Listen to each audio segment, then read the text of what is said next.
A'udzu billahi samil alim minasyaitonir rajim. Bismillahirrahmanirrahim. Aqulu lakum ayyuhal ikhwah jami'an. Assalamualaikum warahmatullahi wabarakatuh. Allahumma sholli ala Muhammad wa ali Muhammadil awsiya'il mardiyin bi afdalis shalawatika alaihim wa bi afdali barakatika alaihi wa alaihimussalam wa larwahihim wa jasadihim wa rahmatullahi wabarakatuh.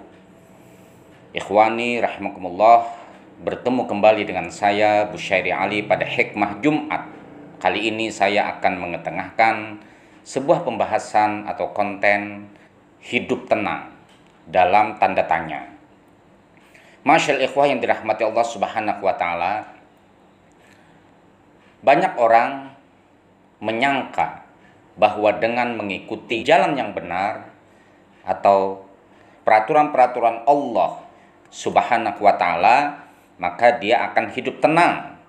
Itulah sangkaan banyak orang tentang hidup tenang. Padahal apabila kita melihat sebuah realita yang terjadi di tengah-tengah kita, orang yang berada dengan lurus di jalan Allah Subhanahu wa taala, di jalan kebenaran, mengikuti aturan-aturan sistem yang telah ditetapkan Allah Subhanahu wa taala kepada manusia, maka dia tidak akan hidup tenang. Buktinya adalah bagaimana para nabi melakukan sebuah tindakan, menyampaikan risalah-risalah Allah Subhanahu wa taala, mendapatkan berbagai gangguan. Hidup para nabi tersebut selalu diusik oleh orang-orang yang berlawanan dengan sebuah kebenaran tersebut, sehingga sangat keliru bagi seseorang yang mengatakan orang yang berada di dalam jalan kebenaran akan hidup tenang. Tetapi yang benar adalah orang-orang yang berada di jalan kebenaran, walaupun selalu diusik oleh orang-orang atau musuh-musuh kebenaran tersebut, tetapi jiwanya akan tenang atau tentram. Selama seseorang tersebut berada di jalan sebuah kebenaran, maka seseorang tersebut akan selalu mendapatkan sebuah hambatan, mendapatkan sebuah usikan dari orang-orang yang memusuhi kebenaran tersebut. Allah Subhanahu wa taala berfirman di dalam surah Al-Ankabut. Allah mengatakan, A'udzubillahi minasyaitonirrajim. Bismillahirrahmanirrahim. Ahasiban nasu ayutraku ayyaqulu amanna fahum la yuftanun. Apakah manusia itu mengira bahwa mereka akan dibiarkan begitu saja ketika mereka mengklaim, mengatakan kami beriman kepada Allah Subhanahu wa taala, tetapi mereka tidak diuji? Begitu juga bagaimana Allah Subhanahu wa taala memberikan ujian yang teramat berat terhadap para nabi, sehingga ada hadis Rasul sallallahu alaihi wasallam mengatakan, asyaddul bala balaul anbiya. Sekeras-keras cobaan adalah cobaan yang diberikan Allah Subhanahu wa taala terhadap para nabi. Bagaimana orang-orang yang berjalan di permukaan bumi ini berada dalam satu sistem kebenaran, menyuarakan sistem kebenaran di jalan Allah Subhanahu wa taala, pasti dia akan mendapatkan sebuah ujian.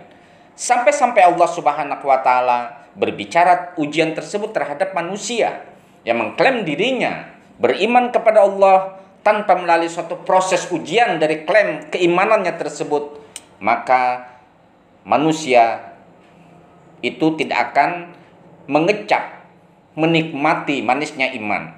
Manisnya iman ketika seseorang dapat berjalan mengalami sebuah tantangan yang besar dalam sebuah kehidupan. Orang yang sukses itu bukan dilahirkan dari kesenangan, dari ketenangan. Tetapi orang yang sukses adalah orang-orang yang menjalani kehidupan dengan berbagai tantangan, bahkan dengan air mata. Lebih-lebih ketika seseorang menuju jalan yang lurus di jalan Allah Subhanahu wa taala.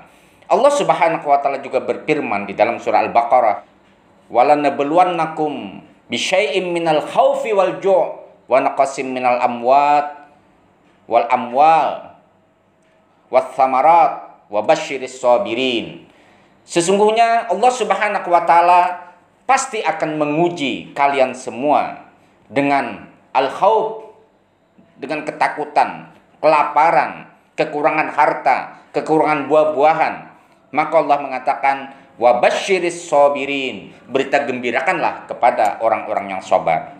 Maka oleh karena itu mustahil seseorang yang berada dalam sebuah kebenaran selama kita hidup di dunia ini, jangankan kita sebagai orang yang beriman, sebagai manusia saja ketika menjalani sebuah kehidupan di dunia ini, kita akan mengalami sebuah tantangan. Sehingga jika kita menginginkan bahwa kita berhasil menuju Allah Subhanahu wa taala, bukan mengharapkan sebuah hidup yang tenang, tetapi bagaimana membawa jiwa kita kepada sebuah ketentraman. Jiwa yang tentram tersebut adalah jiwa yang selalu melayang, jiwa yang selalu berjalan menuju Allah Subhanahu wa taala. Ya ayatuhan nafsul mutmainnah, irji'i ila rabbiki radiyatan mardiyah, fadkhuli fi ibadi wadkhuli jannati. Wahai jiwa yang tenang, kata Allah, kembalilah kepada Tuhanmu dengan ridho dan diridhoi. Masuklah ke dalam golongan hambaku dan masuklah ke dalam surgaku. Mudah-mudahan apa yang saya sampaikan bermanfaat bagi Anda sekalian. Sampai berjumpa pada hikmah Jumat yang akan datang. Usikum wa nafsi bitaqwallah. Assalamualaikum warahmatullahi wabarakatuh.